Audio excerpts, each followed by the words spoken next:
Hi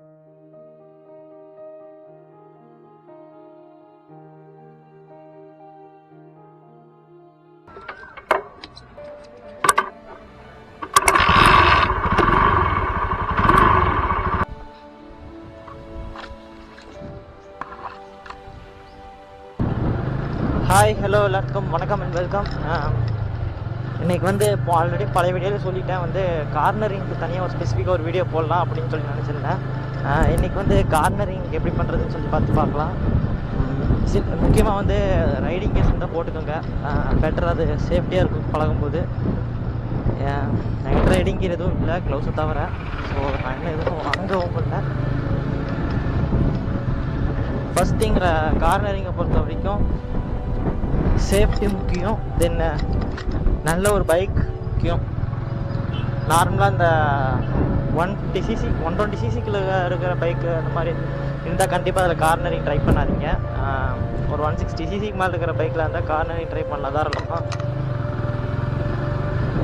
நீங்கள் அந்த 150cc மேலே இருக்கிற பைக் அந்த மாதிரி, ஃபார் எக்ஸாம்பிள் வந்து ஹீரோ ஹோண்டா, ஸ்ப்ளெண்டர் ப்ளஸ்ஸு, அந்த மாதிரி நிறைய பைக் இருக்குது. டிவிஎஸில் நிறைய இருக்குது, எல்லா பிராண்ட்லேயுமே நிறைய பைக்ஸ் இருக்குது. பட் அந்த மாதிரி பைக்கெலாம் வந்து கார்னரிங் மேக்ஸிமம் ட்ரை பண்ணாதீங்க.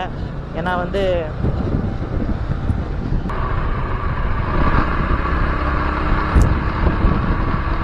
உங்களுக்கு சேஃப்டி இருக்காது. மற்றபடி நீங்கள் நார்மலாக இந்த அப்பாச்சி, பல்சர் என்எஸ் அந்த மாதிரி பைக்கெலாம் வந்து கார்னரிங் ரொம்ப அழகாகவே பண்ணலாம். முதல்ல உங்களுக்கு கார்னரிங் வந்து எந்த சைடு ஈஸியாக பண்ண முடியும் அப்படிங்கிறது முதல்ல தெரிஞ்சுக்கோங்க. நீங்கள் ட்ராக் ஓட்டதாக இருந்தால் 2 சைடு கண்டிப்பாக தெரிஞ்சுக்கணும். மற்றபடி நீங்கள் நார்மலாக கார்னரிங் பண்ண பழகுறீங்க அப்படின்னா வந்து எந்த சைடு வந்து உங்களுக்கு கார்னரிங் ரொம்ப ஈஸியாக இருக்கும் அப்படின்னு தெரிஞ்சுக்க. ஃபார் எக்ஸாம்பிள் வந்து எனக்கு வந்து ரைட் சைட் பண்ணுறது, அதாவது ரைட்லேருந்து லெஃப்ட்டில் திரும்புறது வந்து எனக்கு ரொம்ப ஈஸியாக பண்ணலாம், ஃப்ரீயாகவும் இருக்கும், நல்லா பேலன்ஸ் பண்ண முடியும். பட் லெஃப்ட்லேருந்து ரைட் திருப்பம் வந்து எனக்கு வந்து கன்ஃபார்ம் வந்து பெருசாக பேலன்ஸ் எதுவும் பண்ண முடியாது. அந்த மாதிரி இருந்துச்சுன்னா வந்து நீங்கள் எந்த சைடு கார்னரிங் நல்லா பண்ணுவீங்களோ அந்த மாதிரி இப்போ டைமில் வந்து அந்த சைடில் பண்ணி பழகிக்கலாம். இது வந்து நல்ல ஒரு யூஸாக இருக்கும். மற்றபடி நீங்கள் நார்மலாக கார்னரிங் பழகிறதா இருந்தால் நல்ல ஒரு ஃப்ரீயாக இருக்கிற ரோடாக சூஸ் பண்ணிக்கோங்க. எனக்கு தெரிஞ்சு இந்த சைடு வந்து ஆல்ரெடி இந்த சைடு நிறைய வீடியோ பார்த்துருப்பீங்க. இந்த சைடு தான் வந்து ஃப்ரீயாக இருக்கும், ரோடு நல்லா புது ரோடு மாதிரி இருக்கும். அதனால் வந்து இந்த சைடு ட்ரை பண்ணலாம்.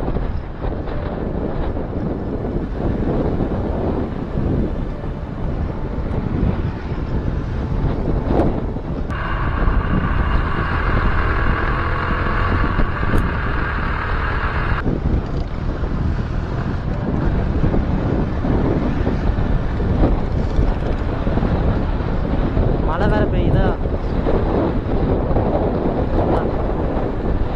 மழை பெய்யுது. நம்ம எப்போ வீடியோ ஆரம்பிக்கலாம்னு நினைக்கும் போது மழை பெஞ்சு கழிச்சுருக்கோம். அதுவும் பயங்கரமாக ஆடுது.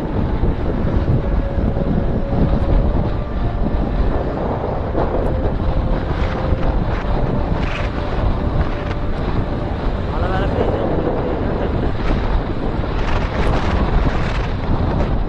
அதுவும் இந்த இடம் வந்து கார்னரிங் ரொம்ப நல்லாயிருக்கும். இருக்கும்போது ஆல்ரெடி நிறைய வீடியோ பார்த்துருப்பீங்க. சும்மா டெஸ்ட் பண்ணி தான் பார்க்கலாமே கார்னரிங் எப்படி இந்த இடத்துல வருது அப்படின்னு சொல்லி.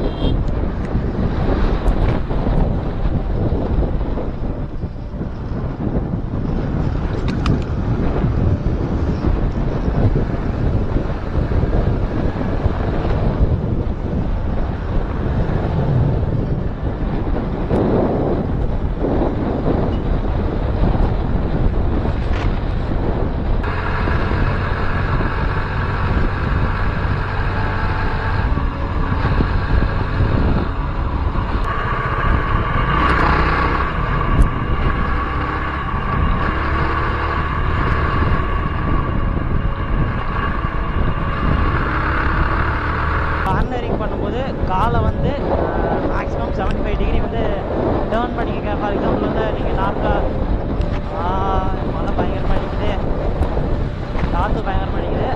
ஃபார் எக்ஸாம்பிள் வந்து இந்த ட்ராக் ரேஸ் பார்த்துருப்பீங்க, அந்த மாதிரி இடத்துல வந்து கார்னரிங் பண்ணுறதுக்கு காலை 90 டிகிரி திருப்புவாங்க. நம்ம வந்து 75 டிகிரி திருப்பினா போதும் நம்ம ரோட்டுக்கு. அது வந்து ட்ராக் ரோடு. ஸோ உங்களுக்கு 75 டிகிரி திருப்பினாவே நமக்கு போதும். எப்படி உங்களுக்கு காட்டுறது இல்லையே, நம்ம ஃப்ரீயாக இருக்கிற ஒரு இடம் இருந்துச்சுன்னா வந்து மொபைலில் அந்த இடத்துல செட் பண்ணிக்கலாம் கார்னரிங் பண்ணுறதுக்கு தெரிகிறதுக்கு. இந்த மாதிரி இடத்துல எனக்கு எப்படின்னு தெரியல.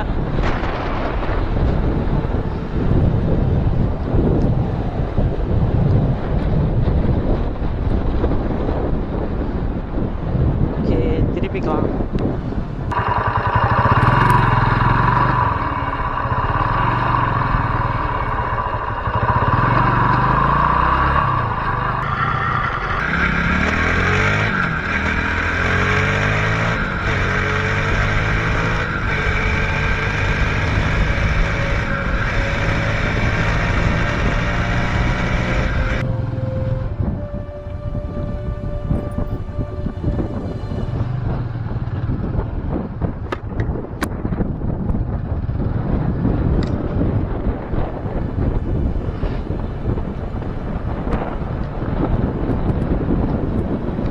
எல்லோரும் கார்னரிங் பார்த்துருப்பீங்க. கார்னரிங்கை பொறுத்த வரைக்கும் இவ்வளோ தான். அதுக்கப்புறம் கார்னரிங்கில் வந்து முக்கியமானது வந்து நீ கார்ட் போட்டுக்குங்க. நீ கார்ட் போட்டிங்கன்னா வந்து உங்களுக்கு வேலை கீழே விழுந்தோம்னா கார்னரிங் பண்ணும்போது கீழே ஒன்றும் முட்டியில் அடிபடாமல் இருக்கும்.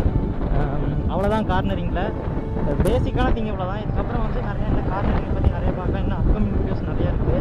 ஸோ அதெல்லாம் ஒன்று ஒன்றா பார்க்கலாம். கொஞ்ச நாள் வேலையாக இருந்தாலும் வீடியோ போட முடியல. இதுதான் வந்து எங்கள் ஏரியா கிரிக்கெட் கிரவுண்ட். எவ்வளோ பெருசு. முதல்ல இன்னும் இந்த முன்னாடி இருக்கிற வீட்டில் எதுவுமே கிடையாது. நான் சின்ன வயசில் இருக்கும்போது 3 வருஷத்தில் தான் இந்த இவ்வளோ வீடு நிறைய இருந்துச்சு. இதுக்கு முன்னாடி வந்து சைடில் வீடே கிடையாது. ஃபுல்லாக பெரிய கிரவுண்டு தான். இங்கே தான் ஃபுல்லாக கிரிக்கெட் விளாண்டுருப்போம். சண்டே வந்து டோர்னமெண்ட் நடத்துவாங்க. இப்போல்லாம் அப்படி யாரும் விளாட்றாங்க.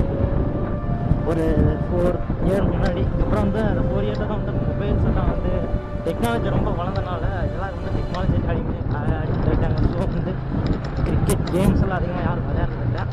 ஃபுல்லாக மொபைல் கேமிங் எல்லாம் வீட்டுக்குள்ளே இருந்துடுறாங்க.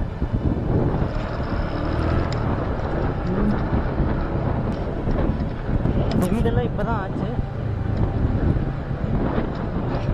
ஓகே, இதுக்கப்புறம் போய் எடிட் பண்ணலாம்.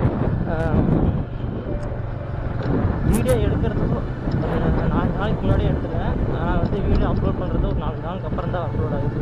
எடிட் பண்ணுறதுக்கு 4 நாள் ஆகிடுச்சு. எடிட் பண்ணுறது என்னமோ 3 மணி நேரம் எடிட் தான். அது எக்ஸ்போர்ட் பண்ணுறதுக்கு தான் அவ்வளோ நாள் ஆகுது. எடிட் பண்ணி முடிச்சதுக்கப்புறம் கைன் மாஸ்டரில் வந்து எடிட் பண்ணியிருக்கேன். ஸோ அதனால் வந்து சீக்கிரம் எடிட் பண்ணிக்கலாம் மொபைல் எடிட்டிங். அதுக்கப்புறம் வந்து அதை எக்ஸ்போர்ட் பண்ணுறதுல வந்து கைன் மாஸ்டரில் ஏகப்பட்ட விஷயம் இருக்குது. எல்லாத்துக்கும் நிறைய கைன் மாஸ்டர் யூஸ் பண்ணுற எல்லாத்துக்குமே தெரியும். கைன் மாஸ்டரில் வந்து வீடியோ கோடாக் எரர்னு அப்படி ஒரு விஷயம் வந்துகிட்டே இருக்கும். இதில் ஒரு டஃப்பான விஷயம்னா வந்து இந்த கேமராவில் வந்து மூவ் ஃபைல்ஸ் மட்டும் தான் எக்ஸ்போர்ட் பண்ண முடியும். ஆனால் கைன் மாஸ்டரில் வந்து மூவ் ஃபைல்ஸ் அவ்வளோ சீக்கிரம் எக்ஸ்போர்ட் ஆகாது. கைன் மாஸ்டர் பொறுத்த வரைக்கும் இல்லை, ப்ரீமியர் ப்ரோவை தவிர எந்த ஆப்லேயுமே வந்து அப்படி தான். ப்ரீமியர் ப்ரோன்னு வரதுக்கு இன்னும் ஒரு 16 days ஆகும் நினைக்கிறேன். ஒரு 14 நாள் ஆகும். எங்கள் அண்ணன் லேப்பில் தான் இருக்குது. எங்கள் அண்ணன் இன்னும் வரல. அதுக்கப்புறம் ப்ரீமியர் ப்ரோவில் எடிட் பண்ணி வீடியோ வந்து ரொம்ப டீட்டெயிலாக கொடுக்கலாம். அதுக்கு முன்னாடி வந்து சேனல் பிடிச்சி நம்ம சப்ஸ்கிரைப் பண்ணிக்கோங்க.